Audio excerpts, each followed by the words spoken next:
अस्सलाम वालेकुम, मैं हूं इमरान आज़म और आप देख रहे हैं मेरा यूट्यूब चैनल इमरान आज़म व्यूज़। नाज़रीन, सुप्रीम कोर्ट के जो जजेज़ हैं उनके दरमियान अब इख्तलाफात खुलकर सामने आ गए हैं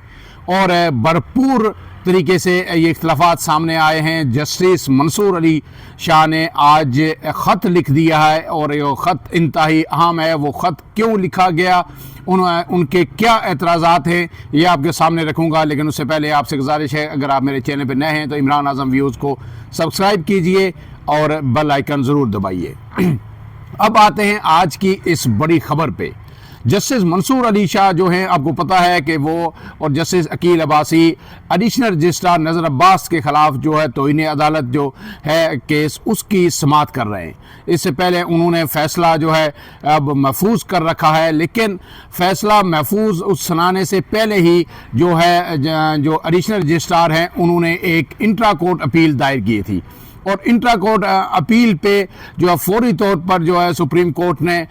उसको मंजूर करते हुए एक 6 रुकनी बेंच भी तश्कील दे दिया था। अब जो है जस्टिस मंसूर अली शाह ने जो जजेस कमेटी है उसको एक ख़त लिखा है और उस ख़त में लिखा है कि ये जो 6 रुकनी बेंच है इसमें से 2 जो जजेस हैं उस पर मेरे एतराज़ात हैं, मेरे तहफ़्फ़ुज़ात हैं, लिहाजा मेरे इस ख़त को, मेरे एतराज़ात को रिकॉर्ड का हिस्सा बनाया जाए। उन्होंने अपने ख़त में क्या लिखा वो आपके सामने रखूँगा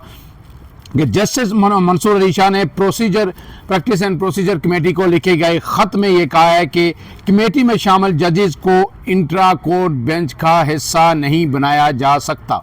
और उन्होंने ये कहा है कि ये जो 6 रुकनी बेंच है, जैसे जमाल मंदोखैर की सरबराही में ये बेंच तश्कील दिया गया था, इसके जो दिगर जजेस हैं उनके नाम मैं आपके सामने पढ़ देता हूँ। इसमें जनाब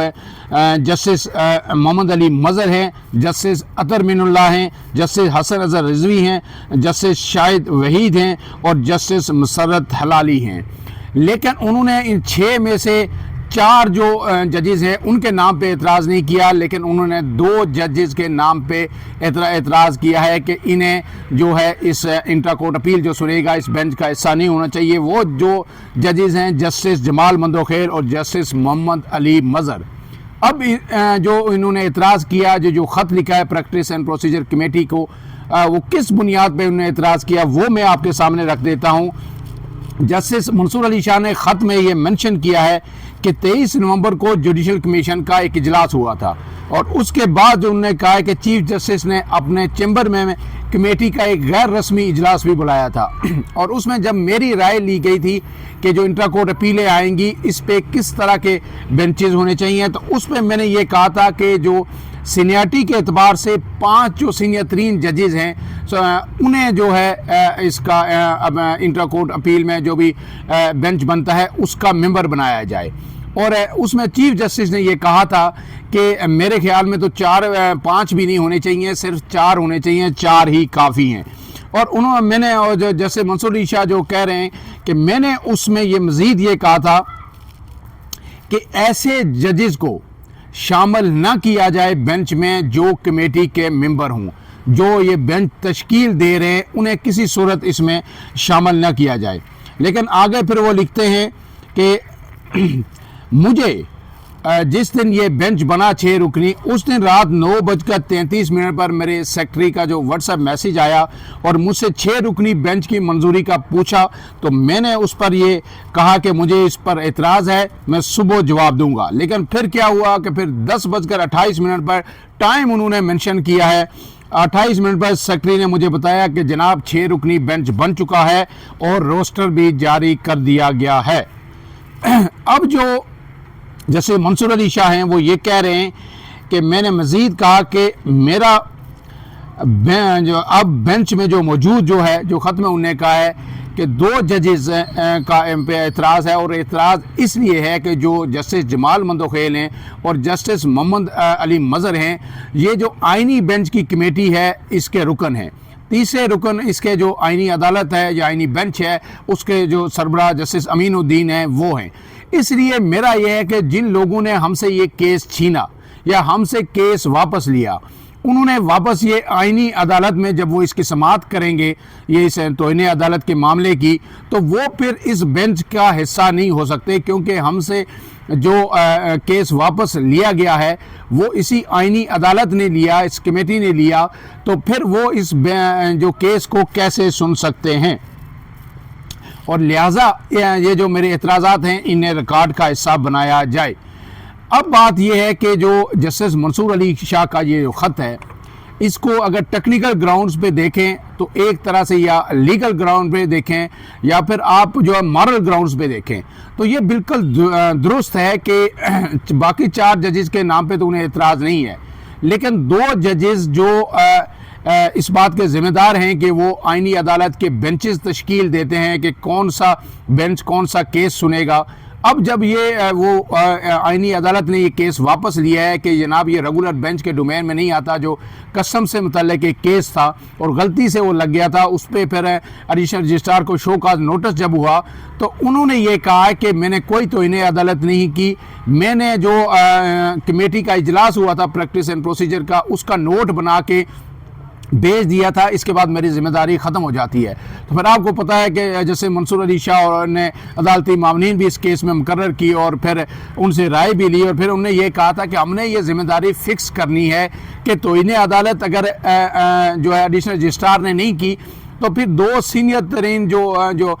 ऑफिस हैं सुप्रीम कोर्ट के वो इसमें इन्वॉल्व हैं। एक जो ऑफिस है वो चीफ जस्टिस ऑफ पाकिस्तान का है और दूसरा ऑफिस जो है आईनी अदालत जो है उसका है। तो लिहाजा हमने ये तयन करना है। उसके बाद जब अदालती मामलीन ने 4 मामलीन उन्होंने मुकर्रर किए, पहले 2 किए, फिर उसके 2 के बाद 2 और किए, और फिर जब फैसला महफूज हुआ तो पता चला कि जनाब फैसला सुनाने से पहले ही एक इंट्रा कोर्ट अपील पर जो है एक बेंच बन गया है और उसकी हेयरिंग भी जो है वो कॉज लिस्ट जारी कर दी गई है। अब ये जो ख़त आया है इससे जहां ऐसा लग रहा है कि जो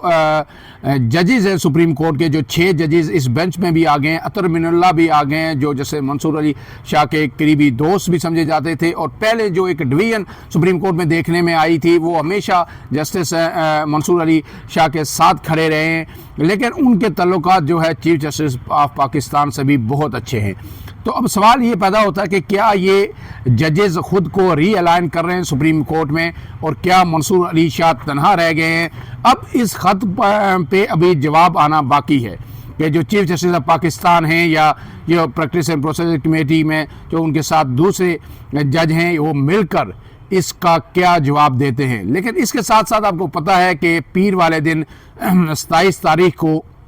जहाँ ये फैसला आना मुतवक्को है, वहीं ये जो इंट्रा कोर्ट अपील है इसकी भी ये 6 रुकनी बेंच अब समाअत करेगा। अब अगर इस एतराज़ को जो जैसे मंसूर अली शाह ने किया इसे वैलिड मान लिया जाता है, इसे इंटरटेन किया जाता है, तो फिर शायद ये बेंच में से 2 जजेस ख़ुद को अलग कर लें और शायद ये कोई नए जजेस डाल के ये 5 या 6 रुकनी बना दिया जाए, या फिर ये 4 रुकनी भी हो सकता है। इसके साथ साथ जो दूसरी अहम डेवलपमेंट ये है कि आज पीटीआई ने भी 26वीं आईनी तरमीम है उसको सुप्रीम कोर्ट में चैलेंज कर दिया है, और 27 तारीख को पीर वाले दिन 26वीं आईनी तरमीम के ख़िलाफ़ जितनी दरख्वास्तें हैं वो भी जो है आईनी बेंच के आगे समाअत के लिए मुकर्रर हैं, और वह 26वीं आईनी तरमीम की जो फेट है वो ये बेंच डिसाइड करेगा। लेकिन उससे पहले पीटीआई ने जो दरख्वास्त दायर की है उसमें पीटीआई ने जो इस्तदा की है कि 26वीं आईनी तरमीम को जो है कलअदम करा दिया जाए, और इसमें यह कहा गया है कि अदलिया की आज़ादी के ख़िलाफ़ कोई भी तरमीम नहीं की जा सकती, क्योंकि सियासी जमातें ये कहती हैं कि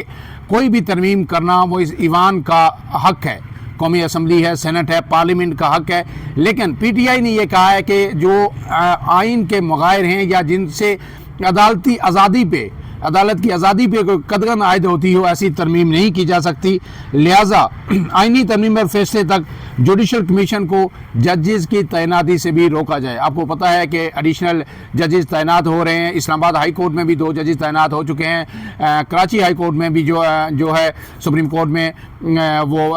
12 जजेस तैनात हो चुके हैं। लिहाजा उनको भी जजेस तैनाती से भी जुडिशल कमीशन को रोका जाए, क्योंकि 26वीं आइनी तरमीम के नतीजे में ही जुडिशल कमीशन बना था। और फिर आगे जो पीटीआई ने ये कहा है कि 26वीं तरमीम के तहत होने वाले तमाम इक़दामात को कलाअदम करार दिया जाए। और दरख्वास्त में ये कहा गया है कि पार्लियामेंट आइन के बुनियादी खतोखाल को तब्दील नहीं कर सकती। अदलिया की आज़ादी आइन का बुनियादी जुज़ है। आइनी तरमीम इख्तियारात की तकसीम के असूल के भी खिलाफ है। लिहाजा अब जो पीर का दिन है वो सुप्रीम कोर्ट में बड़ा ही भरपूर दिन होगा। उसमें 26वीं आइनी तरमीम की भी समाअत होगी। जो जस्टिस मंसूर अली शाह और जस्टिस अकील अब्बासी ने जो तौहीन अदालत का शोकॉज नोटिस जारी किया था, उसकी जो प्रोसीडिंग हुई थी एडिशनल रजिस्ट्रार के खिलाफ, उसका फैसला भी आएगा। और फिर उससे पहले ये जो दिन 1 बजे के लिए जो इंट्रा कोर्ट अपील है, ये 6 रुकनी बेंच बनाया गया था, ये भी उसकी समाअत करेगा एडिशनल रजिस्ट्रार की जो अपील की। तो इस हवाले से पीर के दिन जो है जो सुप्रीम कोर्ट है वो इंतहाई गर्म होगी। और उस दिन ये फैसला भी हो जाएगा कि मंसूर अली शाह, जस्टिस मंसूर अली शाह इस वक्त अब कहाँ खड़े हैं और उनका मुस्तकबिल क्या होगा। क्या वो अपना टेन्योर इसी तरह पूरा करेंगे या फिर वो कोई अहम फैसला कर सकते हैं। फिलहाल के लिए इतना ही। अपने मेज़बान इमरान आज़म को इजाज़त दीजिए। अल्लाह हाफ़िज़।